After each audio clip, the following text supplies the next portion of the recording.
Hello. हाँ जी, नमस्कार है। स्वागत है एक बार फिर से आपका इस डिजिटल प्लेटफॉर्म कॉस्मो एकेडमी में। वैसे सबको पता चल ही गया होगा कि अभी हाल ही में राजस्थान सरकार ने काफ़ी वैकेंसीज रिलीज़ की है। नई नई वैकेंसियाँ, ऐसी वैकेंसी है जिनकी विज्ञप्ति पहले भी जारी हो रखी है, उनकी एग्ज़ाम भी नहीं हुई और फिर से विज्ञप्ति जारी की गई है। देखो, एक बार अपन देख लेते हैं अभी हाल ही में जो राजस्थान सरकार ने जो खुशखबरी बच्चों को दी है, सभी अपने साथियों को दी है। और वो खुशखबरी क्या है? जो मोटी मोटी जिसका सबको इंतजार था, first grade, second grade, second first grade की भी एग्जाम लगी थी। एग्जाम के बाद दोबारा वैकेंसी, सेकंड ग्रेड की एग्जाम लगने वाली है सितंबर में, फिर से नई वैकेंसी। और सबसे बड़ी वैकेंसी 1051 पदों की लगभग, एसआई की भर्ती, सबसे बड़ी भर्ती है। लगभग 785 पदों के लिए वन रक्षक, वनपाल वाली भर्ती, बहुत अच्छी भर्ती है ये 2400 पे ग्रेड की है, ये 2800 पे ग्रेड की, एक स्टार है ये वनपाल, ठीक है ना। तो इसकी वैकेंसी आई है, जिसने सीईटी दे रखी है, ठीक है ना, वो इसका फॉर्म भर सकता है। और बहुत अच्छी वैकेंसी है ये। राजस्थान पुलिस की जो तैयारी कर रहे हैं उनके लिए बहुत ही बेस्ट अपॉर्चुनिटी है, ठीक है ना, साथ में तैयारी के लिए। सबसे मोटा है जो एसआई वाला, पुराना प्रकरण अभी कोर्ट में चल रहा है और नई भर्ती सरकार ने देखे बच्चों को शांत करने की पूरी पूरी कोशिश की है।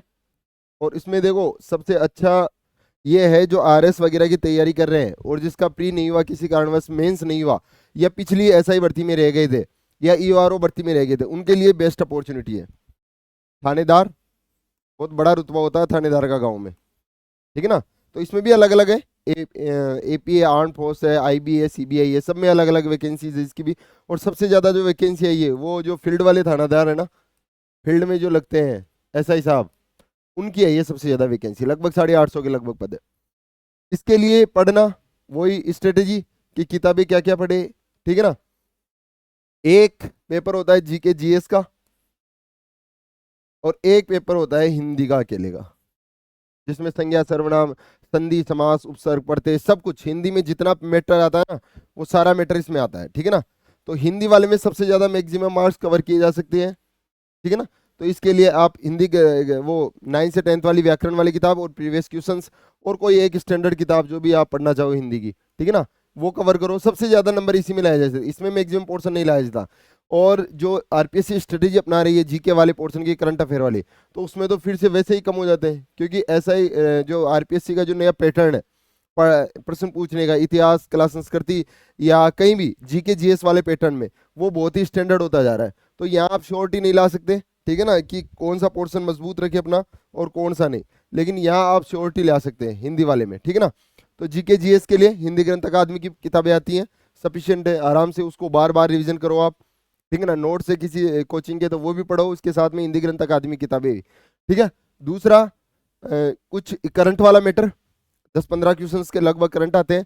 और करंट के लिए मैं बता रहा हूँ, फिर पहले ही बताया मैंने कि किसी मैगजीन को तो पढ़ो ही पढ़ो आप, मैगजीन को ज़्यादा से ज़्यादा बार रिवीजन करो, ठीक है ना। मैगजीन पढ़ो और उसके साथ में डेली जो अखबार आ रहे हैं, राजस्थान पत्रिका, दैनिक भास्कर, जो भी न्यूज़पेपर आ रहे हैं, उसकी हेडलाइंस जो आ रही है मोटी मोटी, वो भी पढ़ो, ठीक है ना। तो आपको डेली करंट अफेयर पढ़ना है और डेली रखना करंट अफेयर को। इकोनॉमिक सर्वे से बहुत अच्छे क्वेश्चंस आते हैं, तो वो भी अपने को तैयार रखना है। तो ये भर्तियां आई है, तो मैं तो यही फिर बोलूंगा कि जी जान लगा के एक बार लग जाओ। 6 महीने, देखो सितंबर पूरा, अगस्त और सितंबर, ये 2 महीने तो सीधे सीधे आपके पास में वैकेंसी हो गए हैं। ऐसी कोई तारीख नहीं, जिस ऐसा कोई महीना नहीं जब आपकी एग्जाम नहीं हो। या मैं पुलिस की बात कर लूँ, या ग्राम सेवक की बात कर लूँ, या पटवारी की कर लूँ, या हाई कोर्ट फोर्थ ग्रेड की बात कर लूँ, या चतुर्श्रेणी कर्मचारी की बात कर लूँ, 1 लाख भर्तियां अभी चल रही है, जिनकी एग्जाम्स अगस्त सितंबर में होनी है। और ये 28,000 के लगभग ये वैकेंसी आ चुकी है, फिर से सरकार ने एक और नया नोटिफिकेशन जारी करके और दे दी है। तो भर्तियां तो आ ही रही हैं, लेकिन प्रश्न ये है अपने सामने कि अपनी तैयारी किस लेवल की है, किस स्तर की अपन पढ़ाई कर रहे हैं, और कौन से स्तर का अपना जो रेशियो होना चाहिए पढ़ाई का वो हो रहा है। या अभी भी अपन वही मोबाइल, वही टेलीग्राम, वही इंस्टा, वही सोशल मीडिया में घुसे हैं, वही इधर उधर धक्के खा रहे हैं, वही दोस्तों के साथ गप्पे लगा रहे हैं, ठीक है ना, बेवजह के। तो फिर वही वैकेंसी आएगी, निकल जाएगी। इससे अच्छा है कि आप एक बार 6 महीने, भाई निकलना तो इस दलदल से, तो क्यों ना इसमें तैर के ही निकला जाए, ठीक है ना।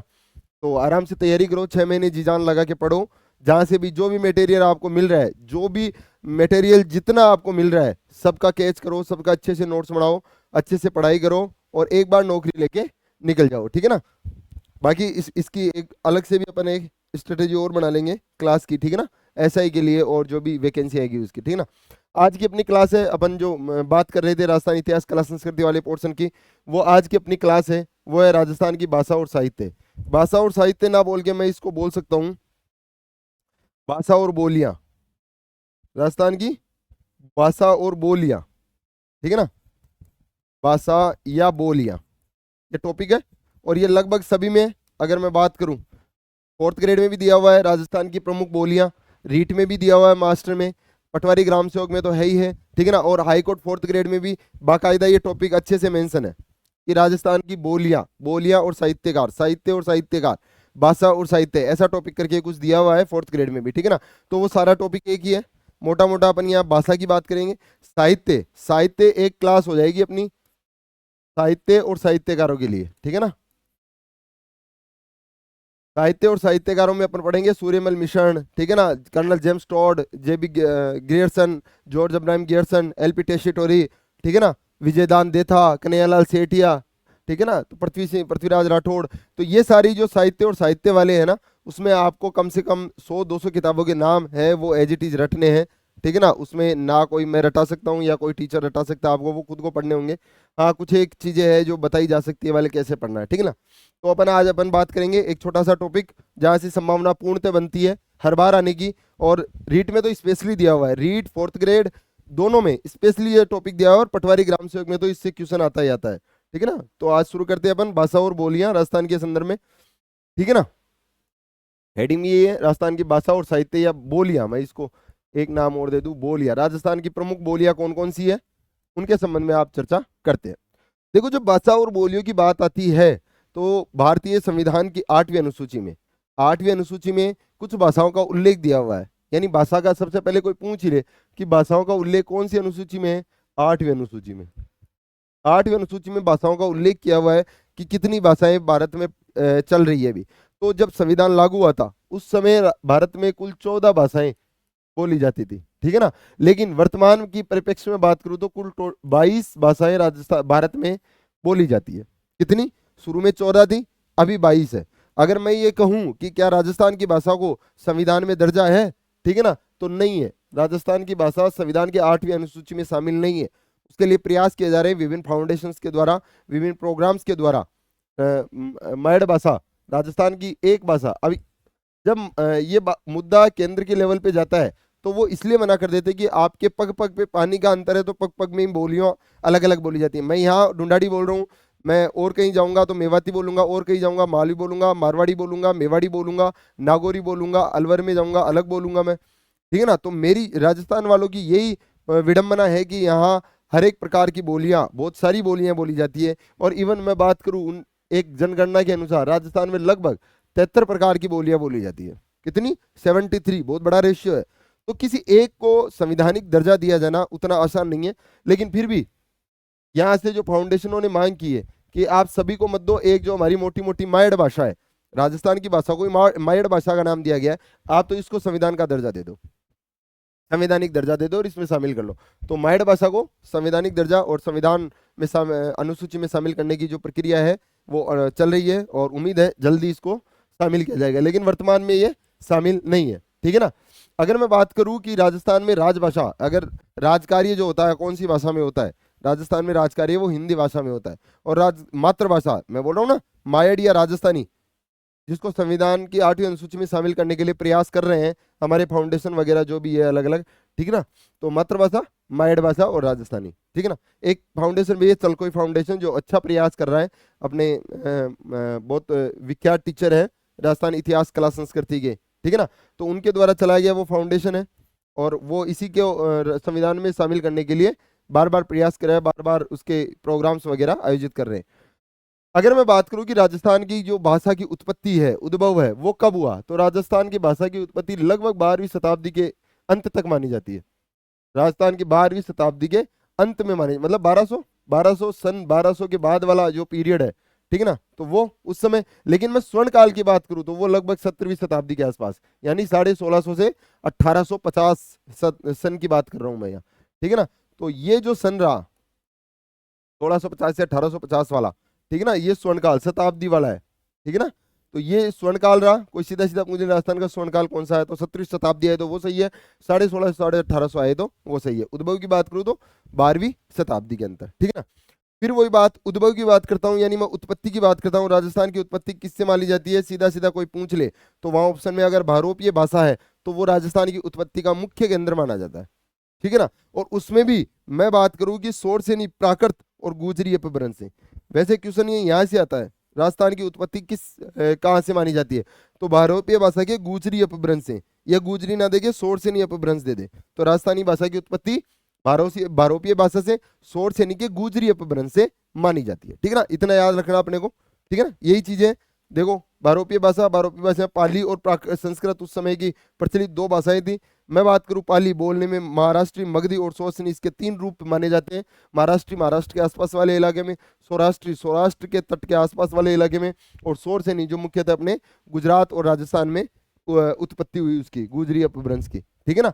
तो गुजरी अपभ्रंश से, भारोपीय भाषा के सोरसेनी प्राकृत के गुजरी अपभ्रंश से राजस्थान की उत्पत्ति मानी जाती है। कब, 12वीं शताब्दी के अंत में, ठीक है ना। फिर नेक्स्ट है कि राजस्थानी भाषा है एक, देखो सीधा सीधा पहले किसी को पता नहीं था, अपन यही पढ़ रहे हैं कि 14 सितंबर को राष्ट्रीय हिंदी दिवस मनाया जाता है, ठीक है ना। लेकिन किसी को ये नहीं पता था पहले कि 21 फरवरी को राजस्थानी स्थापना दिवस, राजस्थानी भाषा दिवस मनाया जाता है, सॉरी।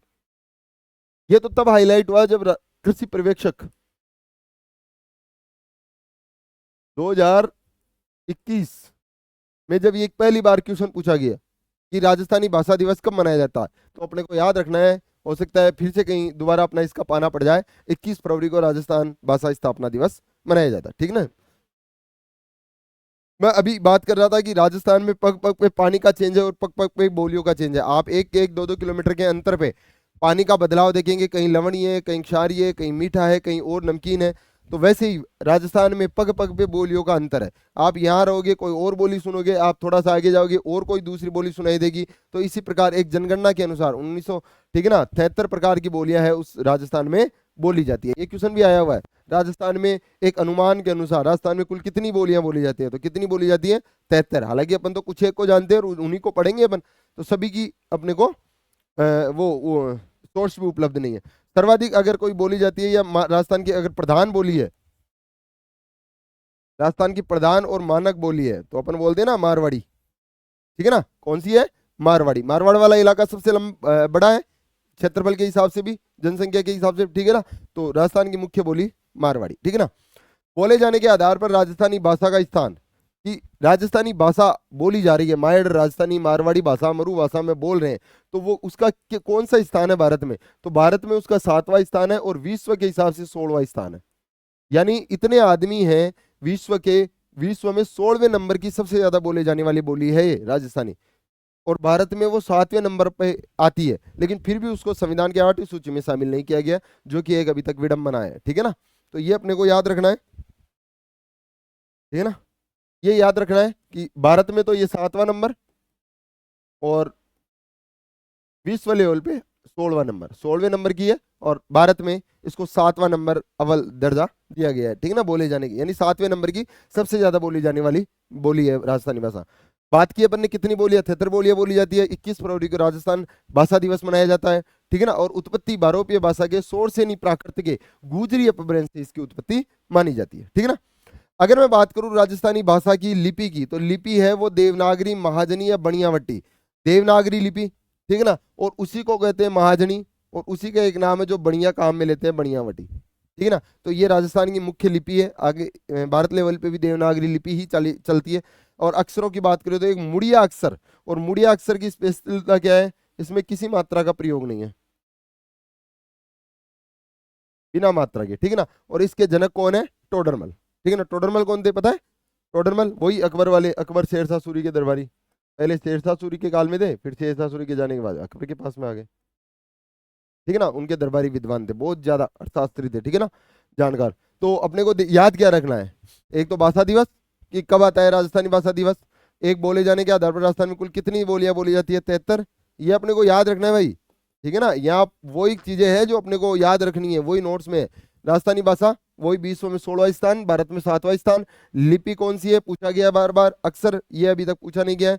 और सर्वाधिक कौन सी बोली बोली जाती है? मारवाड़ी, ठीक है ना। कुछ ऐसी पत्रिकाएं प्रचलित में हैं जो जिनको याद रखना अपने को सीधा सीधा है। राजस्थानी भाषा की अगर मैं पहली पत्रिका बात करूं तो वो है मरुवाणी, यानी राजस्थानी भाषा में लिखी गई पहली कोई पत्रिका है तो वो है मरुवाणी। अब ऐसे भी याद नहीं हो ना तो वहां सीधा ऑप्शन में देख लेना मरु, मरु भाषा मुख्यतः बोली जाने वाली है तो वो उसी से संबंधित है, मरुवाणी, ठीक है ना। और पहली फिल्म राजस्थानी भाषा में अगर कोई थी तो वो थी, नहीं ये गलत लिख दिया है, ठीक है ना। वो कौन सी फिल्म थी राजस्थानी भाषा की पहली फिल्म? नजराना। राजस्थानी भाषा की पहली फिल्म थी नजराना और पहली जो पत्रिका थी वो थी मरुवाणी, ठीक है ना। दोनों याद रखने। अगर मैं बात करूं राजस्थानी भाषा का पहला ग्रंथ, जो ऐसा कौन सा ग्रंथ है जो राजस्थानी भाषा में लिखा गया पहला था, कौन सा था? भरतेश्वर बाहुबली गौर, भरतेश्वर बाहुबली गौर जैन ग्रंथ है एक, और ये लिखा किसने? एक जैन मुनि ने, वज्रसेन सूरी ने, ठीक है ना। दूसरा जो संवत लेख, संवत लेख मतलब जिसपे सन लिखा हुआ हो या संवत लिखा हुआ हो, जिसपे संवत या सन लिखा हुआ हो, ऐसा कौन सा लेख था जो राजस्थान का पहला था? वो कौन सा था? भरतेश्वर बाहुबली रास, भरतेश्वर बाहुबली घोर, घोर तो है पहला ग्रंथ, और भरतेश्वर बाहुबली रास, रास है सन लिखा हुआ संवत लेख वाला पहला ग्रंथ राजस्थान का, ठीक है ना। और इसके शासक कौन है? शालिभद्र, सॉरी इसके लेखक कौन है? शालिभद्र सूरी, ठीक है ना। तो यहां से अपने को हर एक चीज याद रखनी है, टू द पॉइंट, सारे आपको सबसे सब जो पॉइंट लिखे हुए उनसे कहीं ना कहीं से क्वेश्चन आया हुआ मिल जाएगा, ठीक है ना। उसके बाद में बात करते हैं राजस्थान की उत्पत्ति। उत्पत्ति अपन ने देख ली। राजस्थान की उत्पत्ति की बात में बात करो तो उत्पत्ति किससे मानी जाती है? भारोपीय भाषा से। भारोपीय भाषा, और भारोपीय भाषा में कौन सी से सोरसेनी प्राकृत, सोरसेनी प्राकृत, और सोरसेनी प्राकृत में कौन सी? गुजरी अपभ्रंश,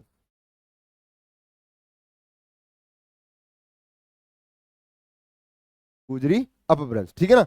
लेकिन कुछ अपने इतिहासकार हुए हैं जिन्होंने उसको अलग अलग मत दिया, सब इस पे एक मत नहीं है कि इसकी उत्पत्ति इसी से मानी जाए, ठीक है ना। तो सबने अलग अलग मत दिया। सबसे पहला जो इंपॉर्टेंट, जो सबसे ज्यादा मान्य है, जो सबसे ज्यादा मान्य मत है जिसकी बात अपन ने ऊपर कर ली है, वो कौन सा है? गुजरी अपभ्रंश से। सोर से निके गुजरी अपभ्रंश से मानी है। और किसने मानी है?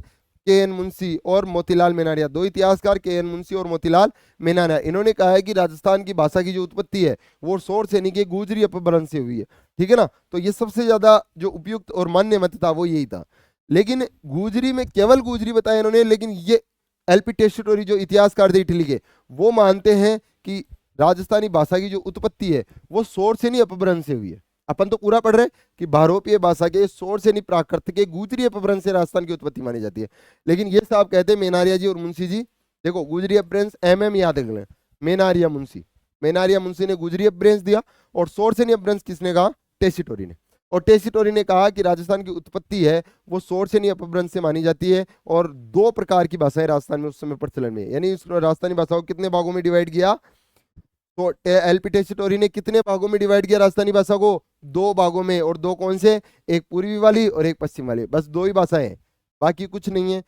पूर्वी पश्चिमी ये राजस्थान का नक्शा, बस इसको दो भागों में डिवाइड कर दिया उन्होंने, ऐसे रख लो, ठीक है ना। ये तो पूर्वी, ये तो पश्चिमी भाग, और ये पूर्वी, तो ये दो ही भाषाएं उस समय राजस्थान में प्रचलित थी। टेस्टोरी जी ये बताते हैं कि राजस्थानी भाषाएं दो भागों में विभाजित की है, कौन सी? पूर्वी राजस्थानी और पश्चिमी राजस्थानी।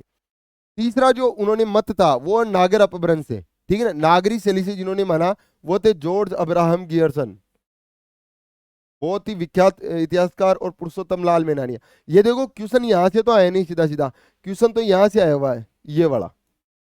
और एक क्वेश्चन ये आया कि निम्न में से कौन राजस्थानी भाषा के संबंध में विद्वान ने अपना मत नहीं दिया? तो इनके अलावा एक ऑप्शन और दिया हुआ था, ठीक है ना। तो वो ऐसे क्वेश्चन सीधे सीधे बन जाते हैं।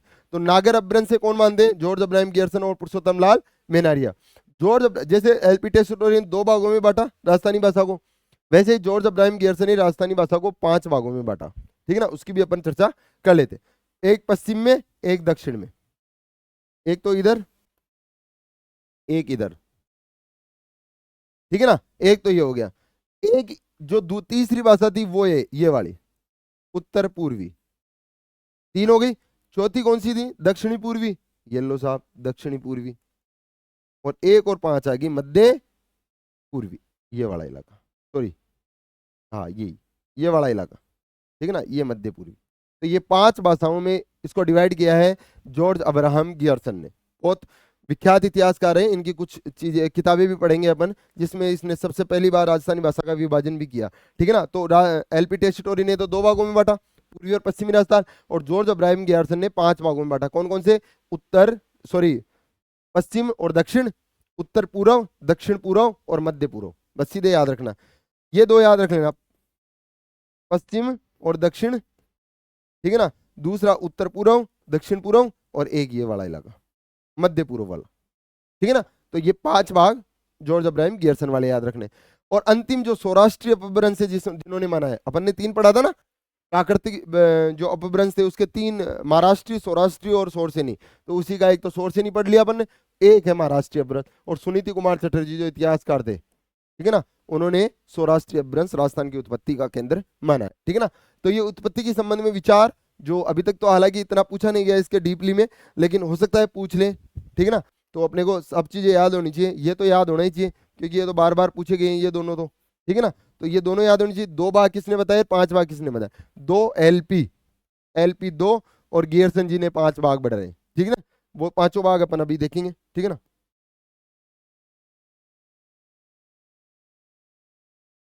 नेक्स्ट है, मैं बता रहा था George Abraham Gierson. George Abraham Gierson की विशेषता, इन्होंने 5 भाग बताए राजस्थानी भाषा की 5 भागों में विभाजित है। वो 5 भाग अपन ने पढ़ ही लिए। कौन कौन से? एक तो पश्चिम वाला, एक दक्षिण वाला, एक दक्षिण पूर्व वाला, एक उत्तर पूर्व वाला, और एक मध्य पूर्व वाला भाग, ठीक है ना। ये 5 भाग बताए इन्होंने राजस्थानी भाषा के।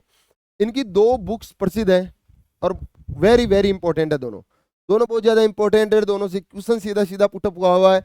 एक तो है भारतीय भाषा विषय कोश, linguistic survey of India.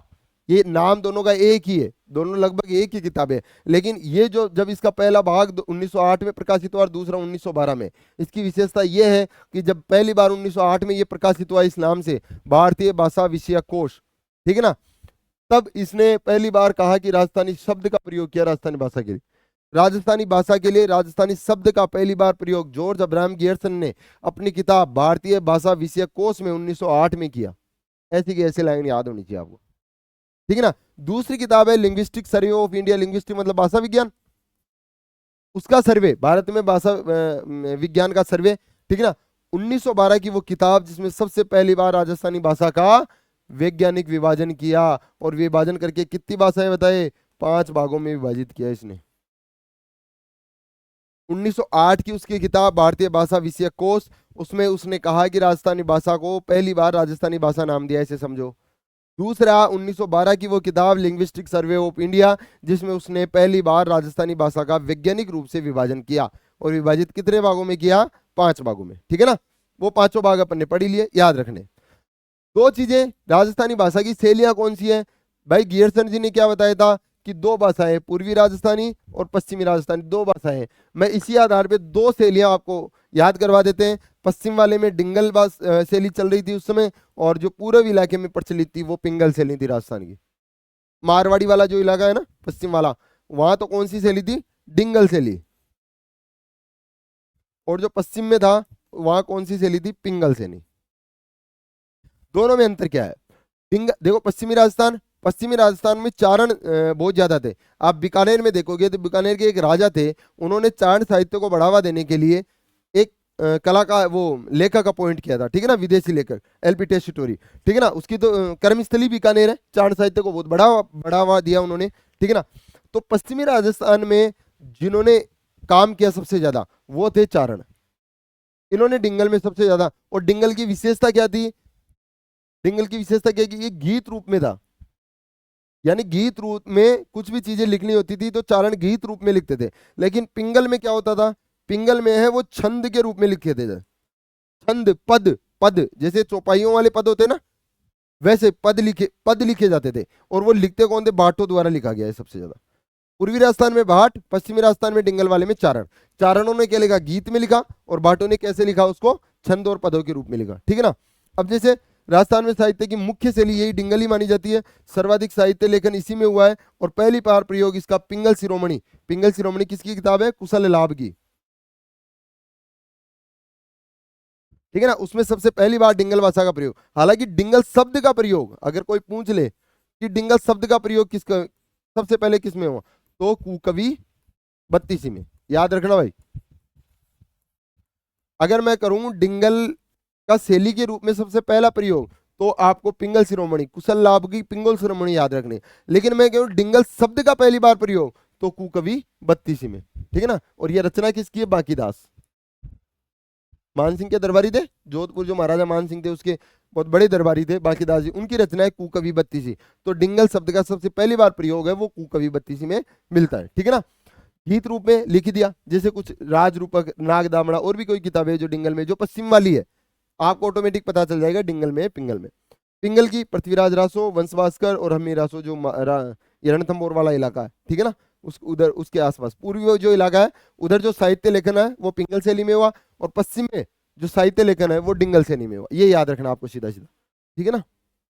Next है, जब गुर्जर प्रतिहार वंश पढ़ते हैं अपन, तो गुर्जर प्रतिहार वंश में एक त्रिपक्षीय संघर्ष पढ़ते हैं, और उस त्रिपक्षीय संघर्ष का शुभारंभ किसने किया था? वत्सराज प्रतिहार, ठीक है ना। अगर गुर्जर प्रतिहार वंश का वास्तविक संस्थापक किसको माना जाता है? वत्सराज प्रतिहार को माना जाता है, ठीक है ना। तो उस समय वत्सराज प्रतिहार के समय 17, ये याद रखने की कोई आवश्यकता नहीं है, आप तो ये याद रखना, वत्सराज प्रतिहार के समय उनका एक दरबारी था उद्योधन सूरी, जैन कविता उद्योधन सूरी, उसने एक किताब लिखी थी कुएले माला। कुएले माला, और कुएले माला इसलिए इंपॉर्टेंट है क्योंकि इसमें उस समय की 18 जो भाषाएं प्रचलित थी उसका वर्णन किया हुआ है। राजस्थान की 18 भाषाओं का प्रचलन किया हुआ, सॉरी, टोटल भारत में 18 भाषाओं का प्रचलन था, और राजस्थान की एक भाषा उसमें उल्लेखित थी, मरु भाषा, जो मारवाड़ी जिसको मैं कह रहा हूं, ठीक है ना। तो इसका उल्लेख किसमें मिलता है? कोयलेमाला में। सीधा सीधा 2-3 बार क्वेश्चन आ चुका है कि उद्योधन सूरी लिखित कोयलेमाला में कितनी भाषाओं का उल्लेख है, उद्योधन सूरी ने किसके काल में कोयलेमाला की रचना की, 18 भाषाओं का उल्लेख जिस ग्रंथ में मिलता है वो कौन सा है, उसके लेखक कौन सा है, घुमा फिरा के इससे 3-4 बार क्वेश्चन आए हुए हैं, ठीक है ना। तो सारा याद रखना, उद्योधन सूरी, कोयलेमाला और वत्सराज प्रतिहार, 18 भाषा, राजस्थान की मरु भाषा, ठीक है ना, ये सारे याद रखना। 2 किताबें और है, पिंगल शिरोमणि अभी बताया ना, कुशल लाभ, और आयने अकबरी, अबुल फजल, अकबर का दरबारी, ठीक है ना, नागौर के थे मूलतः, ठीक है ना। तो आयने अकबरी और अबुल ये पिंगल शिरोमणि, इसमें मारवाड़ी भाषा का उल्लेख मिलता है। अभी तक तो पूछा नहीं गया इनसे, लेकिन एक मोटा मोटी अपने को याद होना चाहिए कि ये दो जो किताब है, ये प्रसिद्ध किताब जो आयने अकबरी, इसमें मरु भाषा का भी उल्लेख मिलता है। जैसे अपन ने पढ़ा था कि सम्मत लेख वाला पहला ग्रंथ भरतेश्वर बाहुबली घोर, और सम्मत लेख वाला भरतेश्वर बाहुबली रास, 2 ग्रंथ तो पढ़ लिए अपन ने।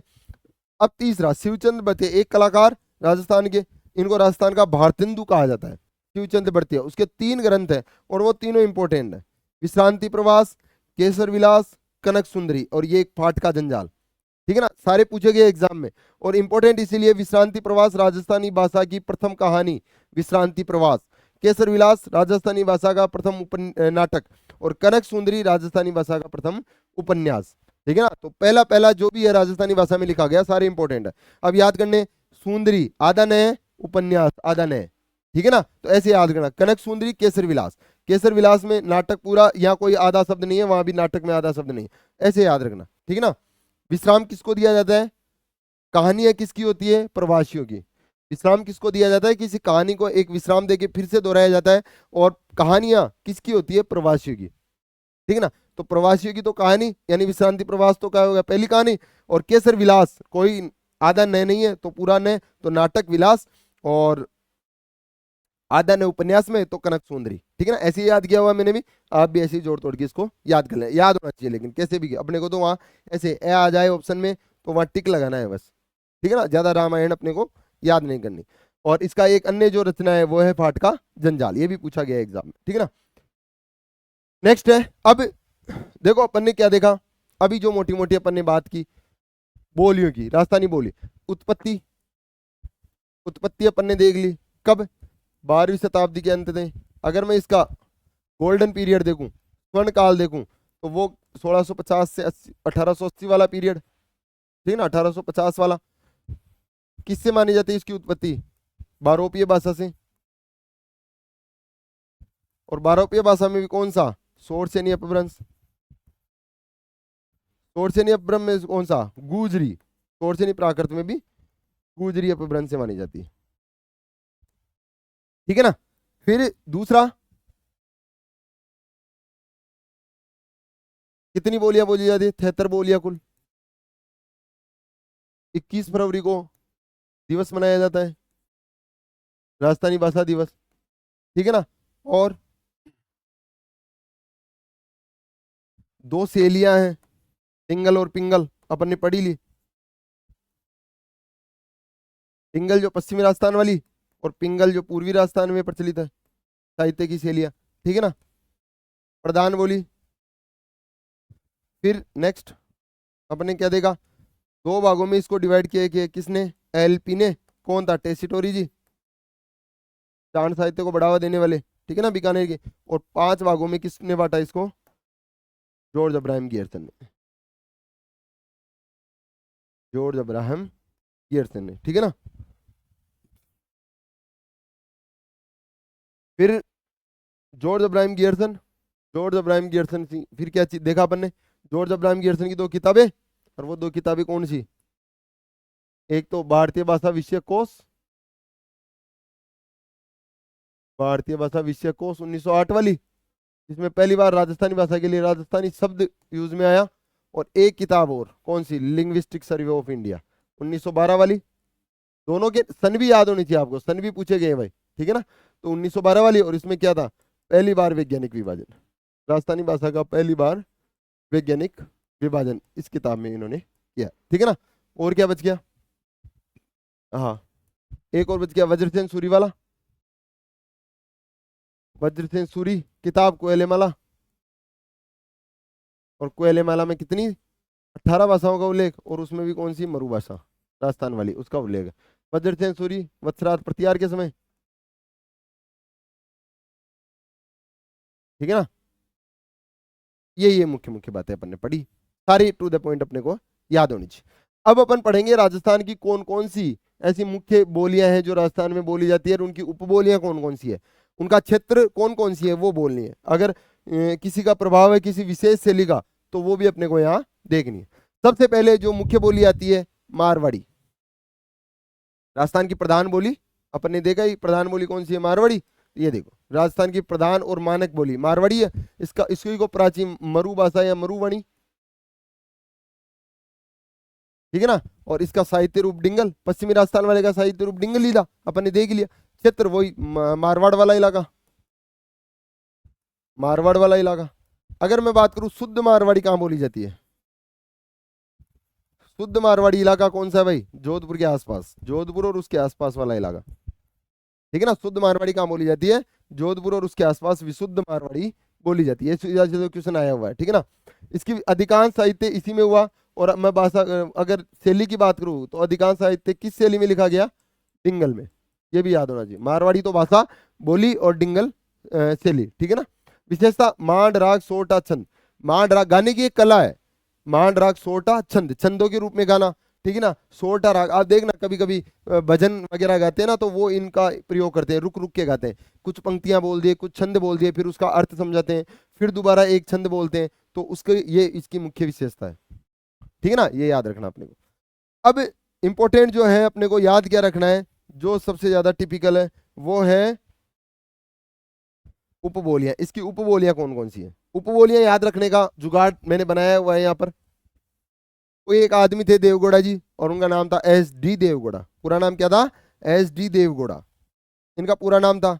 वो क्या हुआ, वो किसी रिश्वत में लेते हुए पकड़े गए, तो वो कहाँ बिके, और जहां पकड़े गए वो कौन सा बाग था, नागौर बाग, खेड़तल का नागौर बाग था, वहां वो पकड़े गए। कौन पकड़े गए, SD देवगौड़ा। तो ट्रिक कैसे बनी, SD देवगौड़ा खेड़तल नागौर बाग में बिका, कहां बिका, नागौर बाग में बिका, ठीक है ना। SD देवगौड़ा कोई आदमी का नाम है, जो खेड़तल में एक बाग है नागौर बाग, वहां बिक गया रिश्वत लेते हुए, ठीक है ना। तो साहब ट्रिक बन गई, जुगाड़ ने देखो, जुगाड़ है, जुगाड़ से अपने को कैसे भी याद होना चाहिए सारी चीजें, वो याद करनी है अपने को। तो इसका ले लेते हैं एक बार, ठीक है ना।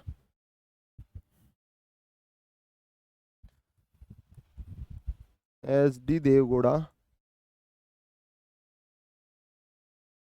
खेड़थल नागौर बाग में बिका, नागौर बाग में बिका। ठीक है ना। अब देखो एक एक उपबोलियां पढ़ते हैं। एस शेखावाटी, शेखावाटी जो इलाका है वहां जो बोली बोली जाती है।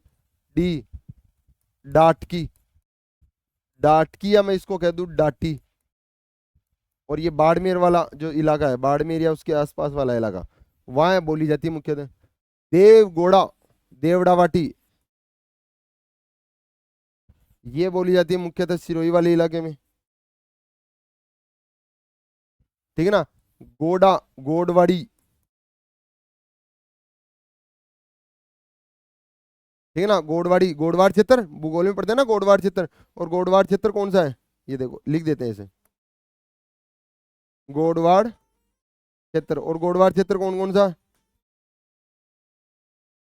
जालोर, पाली, सिरोही वाला इलाका। ठीक है ना। लूनी नदी में पढ़ते हैं ना अपन हमें गोडवाड़ क्षेत्र वाला। ठीक है ना। तो गोडवाड़ खेर, खेराड़ी। और खेराड़ी कहाँ बोली जाती है, कोटा बूंदी भीलवाड़ा, कोटा बूंदी भीलवाड़ा वाला इलाका। अगर भीलवाड़ा में पूछ ले मुख्यतः कहाँ, तो जहाजपुर और शाहपुरा, यह मुख्यतः बोली जाती है। ठीक है ना। खेराड़ी, खेराड़ी पर किसका प्रभाव है, तीन भाषाओं का प्रभाव है, तीन बोलियों का प्रभाव। और तीन बोली कौन कौन सी, MDH मसाले, MDH मसाले, ऐसे याद रखना। खेराड़ी, खेराड़ी पर MDH का प्रभाव, M मतलब मेवाड़ी, D मतलब ढूंढाड़ी, और H मतलब हाड़ौती। जैसे कैसे, कोटा बूंदी वाला इलाका हाड़ौती में, भीलवाड़ा वाला इलाका मेवाड़ी में, और इसे किसके आसपास में, ढूंढाड़ के आसपास में टच लगता हुआ है तो ढूंढाड़ी। इन तीनों का प्रभाव खेराड़ी पर है। ठीक है ना। थल, थल से थली। और थली कौन सा, लूनी नदी का उत्तरी अपवा क्षेत्र। ठीक है ना। गंगानगर बाड़मेर वाला इलाका। ठीक है ना, वहां बोली जाती है। नागौर, नागौरी, नागौर वाले इलाके में। बाग, बाग, अब देखो यहां से बाग से दो आएगी, एक तो बागड़ी और एक वागड़ी, दो आ गई ना। बाग से बागड़ी अलग है भाई, और वागड़ी। ठीक है ना। बागड़ी तो उत्तरी राजस्थान में, और उत्तरी राजस्थान गंगानगर हनुमानगढ़ वाले इलाके में। ठीक है ना। और वागड़ी वागड़ क्षेत्र में, वागड़ क्षेत्र। और वागड़ क्षेत्र कहाँ, दक्षिण राजस्थान, दक्षिण राजस्थान, ये डूंगरपुर बांसवाड़ा इलाका। ठीक है ना। वागड़, यहाँ कौन रहते हैं सबसे ज्यादा, भील। ठीक है ना। तो इसको भीलों की बोली भी कहते हैं, भीलों की बोली या भीली बोली, याद रखना। ये पूछा गया पटवारी में। ठीक है ना। निम्न में से कौन सी बोली को भीलों की बोली का, और ये कहा किसने, ये कथन था जॉर्ज अब्राहम गियर्सन का, जॉर्ज अब्राहम गियर्सन ने ये कहा था कि ये भीलों की बोली है। ठीक है ना। बाग में से मेवाड़ी, मेवाड़ी कहाँ, उदयपुर के आसपास, उदयपुर एवं आसपास वाले क्षेत्रों में बोली जाती है। ठीक है ना। और कीर्ति स्तंभ प्रशस्ति, कीर्ति स्तंभ प्रशस्ति जो लगी हुई है कीर्ति विजय स्तंभ के ऊपरी छोर पे, ठीक है ना, 9वीं मंजिल पे, तो कीर्ति स्तंभ प्रशस्ति। ठीक है ना। इसी भाषा में। ठीक है ना। उदयपुर में इसी की एक उपबोली है धावड़ी, तो उदयपुर में एक और बोली बोली जाती है धावड़ी, ये भी याद रखना भाई। ठीक है ना। बाग में बिका, तो बिका, बीकानेर से क्या आ गया, बीकानेर, बीकानेर वाले क्षेत्र में बीकानेरी जो बोली बोली है। ठीक है ना। तो मारवाड़ी, मारवाड़ी की बोलियां हो गई कौन, जय मारवाड़ी की मुख्य बातें, डिंगल भाषा मुख्यतः राजस्थान की प्रधान और मानक भाषा, विशुद्ध मारवाड़ी जोधपुर और उसके आसपास वाले क्षेत्र में बोली जाती है। और मारवाड़ी मांड राग सोटा छंद इसकी मुख्य विशेषता है। क्षेत्र मारवाड़ वाला इलाका। और इसकी उपबोलियां कौन है, एक आदमी देवगढ़ा, पूरा नाम SD देवगढ़ा, वो कहाँ बिका, खेड़तल के नागौर बाग में रिश्वत लेते हुए बिक गया। ठीक है ना। किसी बात की रिश्वत ले ली तो मतलब बिका हुआ हो गया, तो SD देवगढ़ा खेड़तल नागौर बाग में बिका। S शेखावाटी, D डाट की बाड़मेर वाला इलाका, SD देवगौड़ा, देव देवड़ावाटी सिरोही वाला, खेड़तल खेर खेराड़ी। ठीक है ना। कोटा बूंदी वाला इलाका, कोटा बूंदी भीलवाड़ा इलाका, थली गंगानगर हनुमानगढ़ बीकानेर वाला इलाका, लूनी का अपवा क्षेत्र वाला इलाका। ठीक है ना। थली वाला मेवाड़ी, बाग, बागड़ी, वागड़ी, बीका, बीकानेरी, एसटी देवगढ़, खेड़तल, नागौर, बाग में बीका। ठीक है ना। तो ये सारी इसकी बोलियां आ गई। अपने को क्षेत्र याद होनी चाहिए और किसकी क्या विशेषता है, अगर वो याद हो जाए तो सबसे उत्तम काम है अपना। ये जो मारवाड़ी वाला है वो कंप्लीट हो जाएगा। ठीक है ना। तो सारी चीजें आ गई इसमें। ठीक है ना। ये देखो बागड़ी गंगानगर और मानगढ़ वाले इलाके में, जबकि वागड़ी,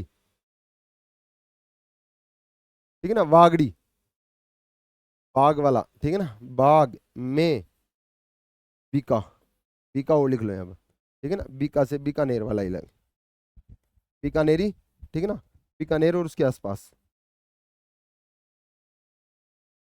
बीकानेर और आसपास क्षेत्र। ठीक है ना। तो ये याद हो गया। बागड़ी, वागड़ क्षेत्र में दक्षिण राजस्थान, और दक्षिण राजस्थान मुख्यतः कौन सी, डूंगरपुर, बांसवाड़ा, डूंगरपुर, बांसवाड़ा, और थोड़ा बहुत प्रतापगढ़ वाला इलाका भी ले लो। ठीक है ना। तो यहाँ ये बोली बोली जाती है। जॉर्ज अब्राहम गियर्सन ने इसको क्या कहा, भीलों की बोली, क्योंकि भील बहुत ज्यादा है यहाँ पर, और जो बोली बोलते हैं इसलिए इसको कह दिया भीलों की बोली। इस पर किसका प्रभाव है, दक्षिण राजस्थान, और दक्षिण राजस्थान के टच में कौन सा इलाका है, गुजरात का, तो गुजराती का प्रभाव। संत माऊ जी एक बहुत बड़े संत हुए, ठीक है ना, लसोड़िया संप्रदाय इन्होंने चलाया था। जब संत संप्रदाय पढ़ेंगे ना तब पढ़ेंगे अपन, लसोड़िया संप्रदाय चलाया था माऊ जी ने। ठीक है ना। संत माऊ जी डूंगरपुर में इनकी तपोस्थली है, संत माऊ जी की। इन्होंने एक ग्रंथ लिखा था, चोपड़ा ग्रंथ, वो इसी भाषा में लिखा था। ये हस्तलिखित ग्रंथ था, हस्तलिखित है भाई ये पूरा, और 5 चोपड़े हैं ये। कितने भागों में है ये चोपड़ा ग्रंथ, 5 चोपड़े हैं। इसको ऐसे कहा जाता है 5 चोपड़े हैं। संत माऊ जी कितने चोपड़े हैं भाई, 5 चोपड़े हैं। और इसकी दीपावली को, दीपावली के दिन इस चोपड़ा ग्रंथ की क्या करते हैं, वागड़ क्षेत्र में पूजा की जाती है। तो ये तो अपन बाद में पढ़ लेंगे, लेकिन अपने को ये याद होना चाहिए कि संत माऊ जी है, उसके जो चोपड़ा ग्रंथ उन्होंने लिखा खुद ने, तो वो कौन सी भाषा में, वागड़ भाषा में। भाई दक्षिण का इलाका तो वागड़ी क्षेत्र, तो वागड़ भाषा में ये लिखा। ठीक है ना। कुल 5 चोपड़े उनके प्रसिद्ध है। ठीक है ना। और 5 इनकी पूजा, दीपावली पे इनकी पूजा की जाती है। मेवाड़ी राजस्थान की दूसरी सबसे महत्वपूर्ण बोली, पहली मारवाड़ी और दूसरी मेवाड़ी। ठीक है ना।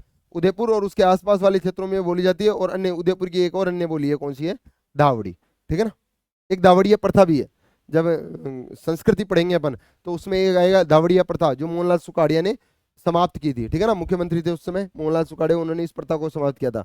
काफी लोग लूटते थे ये। ठीक है ना। तो इसलिए दावड़ी एक बोली होगी अपनी मारवाड़ी।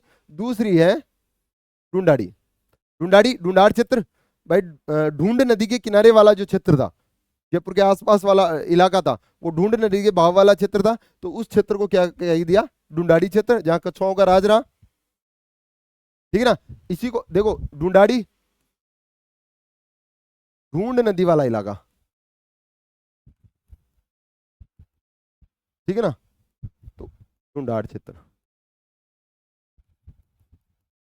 ठीक है। तो इसको क्या कहते हैं, झाड़साई, क्योंकि यहाँ के जो सिक्के थे वो झाड़साई नाम से प्रसिद्ध थे, तो इसलिए इसको झाड़साई कह दिया। सद्दुकड़ी, जयपुरी, जयपुरी, पहले जयपुर का नाम जयपुर था, और इसका अपभ्रंश होते होते जयपुर, जयपुर, जयपुर, जयपुर, जयपुर, जयपुर हो गया। ठीक है ना। तो जयपुरी, जयपुरी, झाड़साई, झाड़साई सिक्के थे यहाँ पर। इसका साहित्य रूप पिंगल, क्योंकि पूरी राजस्थान की भाषा है। ठीक है ना। तो यहाँ पिंगल, मालवी भाषा का प्रभाव है इस पे, इंपॉर्टेंट है, ये पूछा गया भाई। ठीक है ना। क्योंकि ढूंढाड़ अपन ने देखा ना, खेराड़ी, एमडीएच का प्रभाव। ठीक है ना। उसी प्रकार इसका भी याद रखना है कि इस पे कौन सी भाषा का प्रभाव है, ढूंढाड़ी पे मालवी का प्रभाव, याद रखो। देखो ढूंढाड़ी पर किसका प्रभाव, मालवी का। अब जैसे जैसे आपको याद होता जाए ना, लिखते जाओ। मालवी पर किसका प्रभाव, मराठी का। 3 याद हो गए यहाँ से, और 2 अपन ने देख लिया, वो एमडीएच वाला, हाड़ौती वाला। ठीक है ना। तो खेराड़ी पर प्रभाव एमडीएच का, ढूंढाड़ी पर मालवी का प्रभाव, और मालवी पर मराठी का प्रभाव। ठीक है ना। क्षेत्र वही जयपुर और उसके आसपास वाला इलाका। दादू दयाल जी, संत दादू दयाल जी, राजस्थान के कबीर इनको कहा जाता है,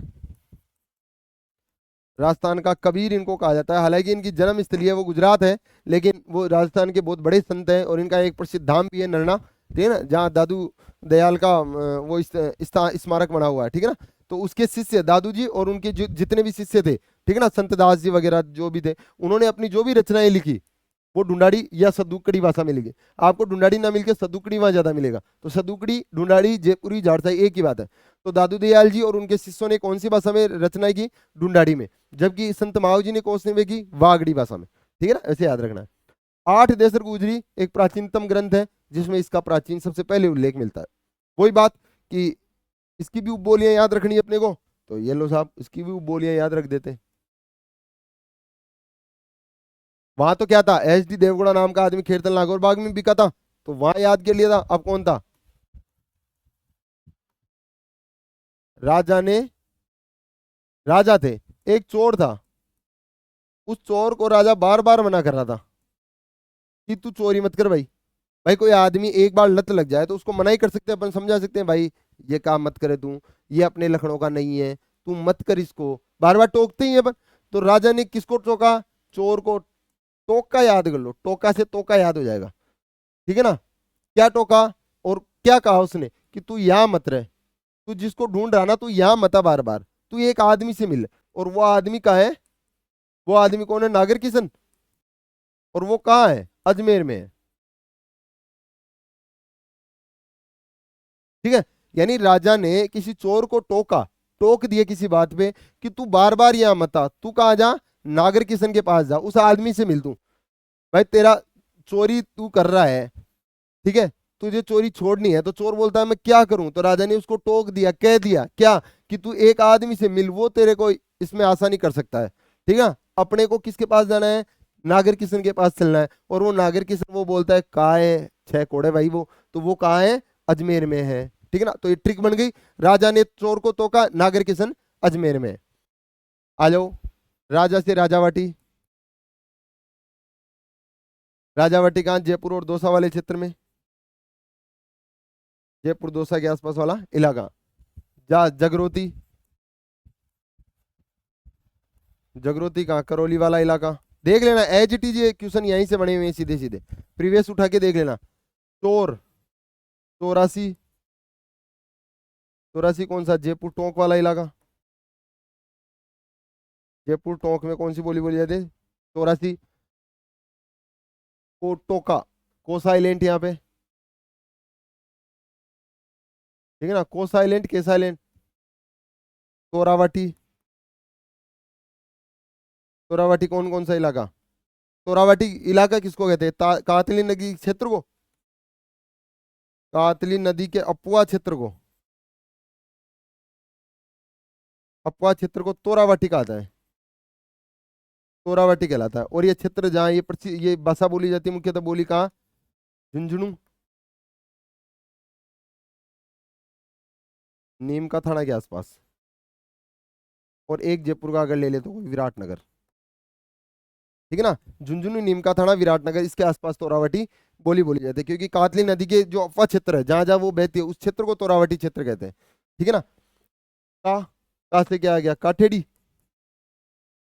और काठेड़ी कहाँ? जयपुर। काठेड़ा इलाका कौन किसको कहते हैं? धौलपुर वाले इलाके को। और इसके साथ में लगता है सवाई माधोपुर।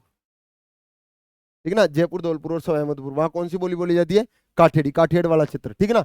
नागर, एक और ले लेते पेज। ठीक है ना, नागरचोल, टोंक सवाई माधोपुर वाला इलाका, वहां बोली जाती है। नागर किशन, एक आदमी था ना नागर किशन, किशनगढ़ वाले इलाके में ये बोली जाती है, किशनगढ़ी। ठीक है ना। और अजमेर में अजमेरी। अब देखो, नागौरी, नागौर क्षेत्र में बोली जाती है, वो मारवाड़ी की उपबोली थी। और अजमेरी, अजमेर क्षेत्र में बोली जाती है, वो ढूंढाड़ी की उपबोली है। ये याद रखना, आपको कंफ्यूज नहीं होना है। ठीक है ना, अजमेरी, अजमेर वाला इलाका, अजमेर क्षेत्र।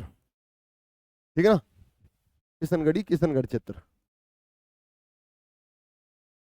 नागर किशन अजमेर में है, अजमेर में है से आड़ोती। अब देखो, कोटा बूंदी वाला इलाका था, वहां खेड़ाड़ी बोली जाती थी, भीलवाड़ा लगता हुआ। लेकिन अगर पूरा हाड़ोती का बात करें तो हाड़ोती ढूंढाड़ी की उपबोली है। कई बार क्वेश्चन आया हुआ है। ठीक है ना, 10 बार क्वेश्चन आया हुआ, हाड़ोती किसकी उपबोली है? तो सीधा सीधा याद रखना अपने को, हाड़ोती किसकी बोली है? ढूंढाड़ी की उपबोली है। ठीक है ना, तो ये याद रखना है। मारवाड़ी की एच डी देवगौड़ा खेरतल नागौर बाग में बिका। और ढूंढाड़ी की राजा ने चोर को तोका नागर किशन अजमेर में। ठीक याद होगी, ट्रिक से पूरा जुगाड़ बन जाएगा अपना। ये देखो ढूंढाड़ी, ये देखो बोलिया नागर किशन अजमेर में है। ये लो साहब, राजा ने चोर को तोका नागर किशन अजमेर में। सारी आ गई इसमें बोलियां, इसकी जितनी भी बोली है, ठीक है ना। राजावाटी जयपुर दोसा वाला इलाका, जगरोती करौली वाला इलाका, चौरासी जयपुर टोंक वाला इलाका, तोरावाटी वही झुंझुनू नीम का थाना वाला इलाका, काठेड़ी जयपुर धौलपुर सवाई माधोपुर वाला इलाका में, नागरचोल टोंक सवाई माधोपुर में, किशनगढ़ी किशनगढ़ में, अजमेरी अजमेर में, हाड़ौती हाड़ौती क्षेत्र में, कोटा बूंदी झालावाड़ में। अब हाड़ौती की ये विशेषता, वही हाड़ौती टच में है गुजरात के आसपास में, तो मारवाड़ी और गुजराती का प्रभाव है। सूर्यमल मिश्रण, मिश्रण नहीं है, मिश्रण नहीं करना है उनके नाम में, सूर्यमल मिश्रण नाम है, वो बूंदी के कवि थे, ठीक है ना। तो उन्होंने हाड़ौती भाषा में ही लेख लिखे। अब देखो तीन के आगे, संत माओ जी के आगे वागड़ी भाषा में, दादू जी के आगे ढूंढाड़ी सदुकड़ी में, और सूर्यमल मिश्रण की रचनाएं आ गई। कौन कौन सी रचनाएं पता है क्या? 5 रचनाएं। सूर्यमल वंश भास्कर, सूर्यमल मिश्रण, वीर सतसई, सती रासो, बलवंत विनाश, छंदो मयूग, धातु रूपावली, ये सारी इनकी रचनाएं हैं, ठीक ना। और व्याकरण की दृष्टि से सबसे टफ बोली किसको कहा जाता है? ढूंढाड़ी को, सॉरी हाड़ौती को कहा जाता है। व्याकरण की दृष्टि से सबसे टफ बोली है वो है हाड़ौती, ठीक है ना। तो ये सारे क्षेत्र, इसकी 2 रूप बोलियां याद रखनी। पचवारी, ये करौली वाला, ये लालसोर दोसा वाला इलाका, वहां पचवारी बोली जाती है। और माल खेराड़ी, खेराड़ी तो बोली है मारवाड़ की, मारवाड़ी की, जहां एमडीएच का प्रभाव है सॉरी कोटा बूंदी और भीलवाड़ा वाला इलाके में।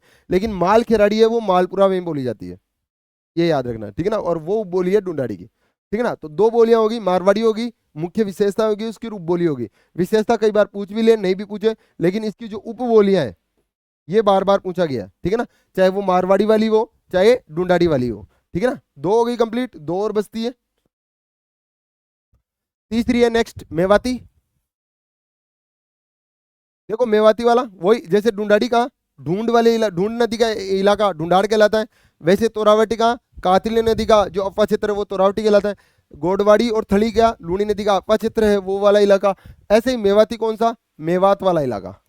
और मेवात क्षेत्र किसको कहते हैं? अलवर भरतपुर वाले इलाके को, ठीक है ना। हालांकि इसके तो टुकड़े हो गए, डीग डीग बन गया, खेड़तल सॉरी डीग वगैरह नए जिले और बन गए, लेकिन अपने को ये याद रखना भाई अलवर भरतपुर के आसपास वाला इलाका, ठीक है ना, वहां मेवाती बोली बोली जाती है। ये पश्चिमी हिंदी और राजस्थानी भाषा इन दोनों को जोड़ने का काम करती है।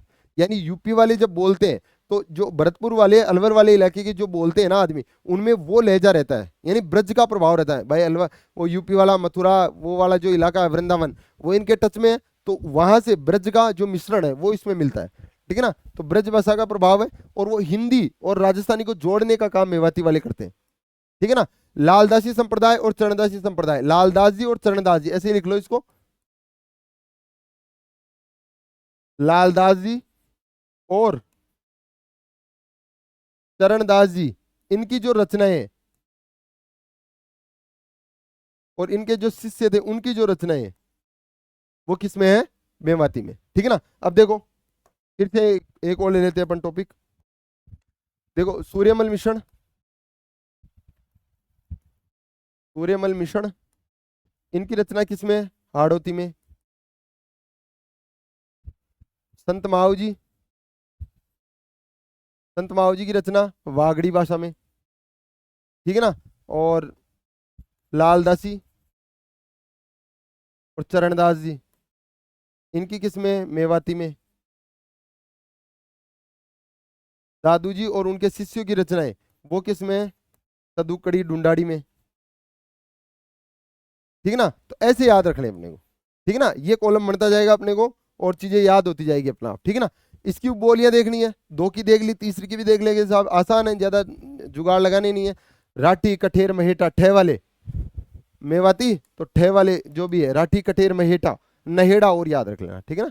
इसमें जयपुरी का प्रभाव है। अजबगढ़ थानागाजी प्रतापगढ़ के आसपास में कठेर और महेटा बोली बोली जाती है, सॉरी नहेड़ा बोली बोली जाती है, ठीक है ना। अजबगढ़ थानागाजी और प्रतापगढ़ वाले इलाके में। राठी, राठी को हीरावाटी या अहिरावाटी कहते हैं, क्योंकि यादवों का बेल्ट है पूरा, अहीर यादवों को ही कहते हैं। इस वाले बेल्ट में जो बोली जाती है वो राठी हीरावटी या अहिरावटी इसको कहते हैं, ठीक है ना।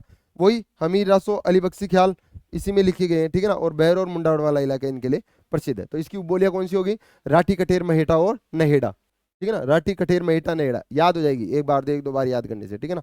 और क्षेत्र इनका याद रख लेना, इसी को राठी को ये 10 बार पूछा गया है, राठी का ही हीरावटी एरावटी नाम है, ठीक है ना, तो कंफ्यूज नहीं होना, तीनों एक ही है। नेक्स्ट है मालवी बोली, वही मालव वाला क्षेत्र, मालवा क्षेत्र। हालांकि मालवा एमपी वाले क्षेत्र को कहते हैं, और राजस्थान के जो मालवा क्षेत्र वो कौन कौन से थे, कोटा, झालावाड़ और कुछ प्रतापगढ़ वाला इलाका, इसको मालव क्षेत्र में काउंट किया जाता था, ठीक है ना। तो मालवा वाला बेल्ट, ये जो एमपी वाला बेल्ट था उसको मालव क्षेत्र कहा जाता था, वहां जो बोली बोली जाती है उस बेल्ट में वो है मालवी, ठीक है ना। और कोटा झालावाड़ प्रतापगढ़ वाला इलाका गुजरात के टच में है, मराठी का प्रभाव है, और मराठी का किस पर प्रभाव था, मालवी पर, मैंने बताया था ना मालवी पर किसका प्रभाव है, मराठी का। और मालवी का किस पर, डुंडाड़ी पर किसका प्रभाव, मालवी का, ये भी याद रख, डुंडाड़ी पर तो मालवी का प्रभाव, मालवी पर मराठी का प्रभाव, ये याद रखना भाई, ठीक है ना। ये एग्रीकल्चर सुपरवाइजर में पूछा हुआ है। ये मीठी सबसे कर्णप्रिय बोली मालवी मानी जाती है, जबकि सबसे टफ बोली व्याकरण की दृष्टि से कौन सी है, हाड़ौती। ऐसे कनेक्ट रखना है एक दूसरे को, ठीक है ना। वही उपबोलियां पढ़नी अपने को, और उपबोलियां वही, एक राजा थे, ठीक है ना, मुस्लिम राजा, या पाकिस्तानी क्रिकेटर एक है रऊफ, रऊफ है ना पाकिस्तानी क्रिकेटर। तो मुस्लिमों के वैसे ही एक से ज्यादा रानियां होती है, और मैं मानता हूँ कितनी रानियां थी उसके, राजा के कितनी रानी थी, 100 रानी। और कौन था वो राजा, या मैं कह दूं कि कौन आदमी था वो पाकिस्तान का क्रिकेटर रऊफ था। तो रऊफ जो पाकिस्तानी क्रिकेटर है उसकी कितनी रानियां हैं, 100 रानी। तो ये बस ट्रिक बन गई अपनी, 100 रानी रऊफ के, रऊफ लिख लो या रहूफ जैसे भी आपको याद हो, ठीक है ना, क्रिकेटर, ठीक है ना, 100 रानी रऊफ के। अब 100 से सोतवाड़ी, सोंदवाड़ी भी है इसका नाम। अब कई बार कंफ्यूज मत हो जाया करो, ठीक है ना, जैसे पावड़ा या पावड़ा, पावंडा, ऐसे ही शब्द आते हैं, तो उसमें कंफ्यूज नहीं होना, वो एक ही चीज है। तो मध्य झालावाड़ वाले इलाके में कौन सी बोली बोली जाती है, सोंतवाड़ी या सोंदवाड़ी। रागड़ी सबसे अगर कड़वी बोली है, सबसे कड़वी बोली है, जो कानों को चुभती है, कि आदमी बोल रहा है कि धमकी दे रहा है, तो वो कौन सी है, नीमा रागड़ी। रागड़ी मतलब जो, मतलब मीठी नहीं है, ऐसे समझो आप, तो कटु बोली है, उसकी बोली में ही ऐसे लग रहा है कि डरा रहा है कि बोल रहा है, तो वो कौन सी बोली है, रागड़ी बोली। और ये मिश्रण किसका है भाई, एक तो पढ़ ही रहे मालवी, मालवी पढ़ लो, और इसी से एक जो प्रधान बोली है मारवाड़ी, पूछा गया भाई कई बार एग्जाम में कि निमेड़, ये रागड़ी जो बोली है वो किसका मिश्रण है। तो एक तो जो रागड़ी किसकी उपबोली है, मालवी की, और एक ये जो राजस्थान की प्रधान बोली है मारवाड़ी, तो मालवी और मारवाड़ी इसका मिश्रण कौन सी बोली है, रागड़ी बोली, ठीक है ना। एक रऊप, रैसे रतलामी, रतलाम मध्य प्रदेश वाला इलाका, ठीक है ना, उसके आसपास जो बोली बोली जाती है वो रतलामी, उसे उमटवाड़ी, ठीक है ना, और पैसे पाटवी, रतलामी उमटवाड़ी पाटवी, सोथड़ी, रागड़ी, नीमाड़ी, रतलामी उमटवाड़ी और पाटवी। नीमाड़ी दक्षिण राजस्थान में, ठीक है ना, वागड़ी और गुजराती के इस पर प्रभाव मिलता है, ठीक है ना, वागड़ क्षेत्र, ठीक है ना, वागड़ क्षेत्र में दक्षिणी, दक्षिण में वागड़ क्षेत्र, तो दक्षिण से नाम आते हैं वागड़ी, और दक्षिण वाला एक गुजरात इलाका है, ठीक है ना। तो 100 रानी रहू के 4 अपन ने वो पढ़ी, ठीक है ना। एक और देख ले, देखो वही लास्ट चीज बनाई हुई, शेखावटी पर किसका प्रभाव, मारवाड़ी और ढूंढाड़ी का, ढूंढाड़ी पर किसका प्रभाव, मालवी का, मालवी पर किसका प्रभाव, मराठी का, ठीक है ना। ये चीजें ऐसे कनेक्ट रखनी है अपने को, शेखावटी पर ढूंढाड़ी का प्रभाव, ढूंढाड़ी पर मालवी का प्रभाव, मालवी पर मराठी का प्रभाव। खेराड़ी पर 3 दे के लिए एमडीएस मसाले, मेवाड़ी, ढूंढाड़ी और हाड़ौती। रागड़ी दे के लिए मारवाड़ी और मालवी का मिश्रण, मेवाती ब्रज वाला इलाका तो वहां मिश्रण। अब 2 किताबें जो इंपॉर्टेंट है, कई बार आपको एग्जाम में कहीं ना मिला, ये 2 किताबें जरूर मिलेगी। बादली चंद्र सिंह वीरकली की एक रचना है, और उसको कहा जाता है कि आधुनिक राजस्थान की वो पहली रचना है, आधुनिक राजस्थान स्वतंत्रता के बाद वाला, ठीक है ना। और पहला उपन्यास स्वतंत्रता के बाद नथमल जोशी का है आबे पटकी, ठीक है ना, नथमल जोशी का है आबे पटकी, ये स्वतंत्रता के बाद लिखा गया राजस्थानी भाषा का पहला उपन्यास है, ठीक है ना। तो अपन ने मुख्यतः कुछ बोलियां पढ़ी, जो मेन मेन जो बोली बोली जाती है राजस्थान में, कौन सी, मारवाड़ी, ढूंढाड़ी, मेवाती, मालवी, 4 मुख्य बोलियां, इन्हीं की उपबोली, वो ट्रिक उससे याद हो जाएंगे। एस डी देवगौड़ा, हेरतल नागौर बाग में भी कहा, ढूंढाड़ी की हो गई, राजा ने चोर को तोका, राजा ने चोर को टोका, क्या कि नागर किशन जिससे मिलना है वो कहाँ है, अजमेर में, नागर किशन अजमेर में है। मेवाती, मेवात वाला क्षेत्र, और तो मेवात में सोरा वो ढे वाले, ठीक है ना। तो राठी, कठेर, महेठा और निहेड़ा, जो भी नेहड़ा, नेहड़ा करके है, निहेड़ा नहीं है भाई, नेहड़ा, ठीक है ना।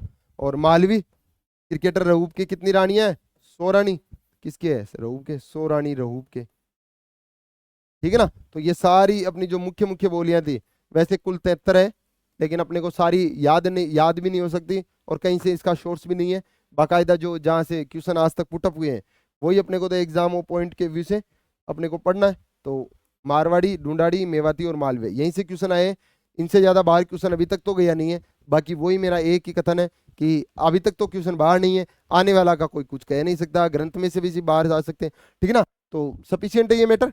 राजस्थान की जो बोलियां के संदर्भ में जो एक टॉपिक सब में दिया हुआ है, लगभग सभी एग्जामों में मिलेगा आपको यहाँ से एक क्वेश्चन, तो सफिशियंट है ये मैटर। आपको तो इतना याद हो जाए वही खूब, आप आराम से कर लोगे सारे क्वेश्चन, ठीक है ना। प्रीवियस क्वेश्चन उठा के देख लेना, इनसे बाहर लगभग क्वेश्चन नहीं गया होगा, ठीक है। तो अपना एक और टॉपिक आज कंप्लीट होता है बोलियों वाला, ठीक है ना। ऐसे ही पढ़ते रहिए, वैकेंसी आ रही है, आएगी, आने वाली है, ठीक है ना। एग्जाम्स है, एग्जाम्स होगी, एग्जाम्स आएगी, तो मैटर एक ही होना चाहिए कि पढ़ना अपने को बार बार पड़ेगा।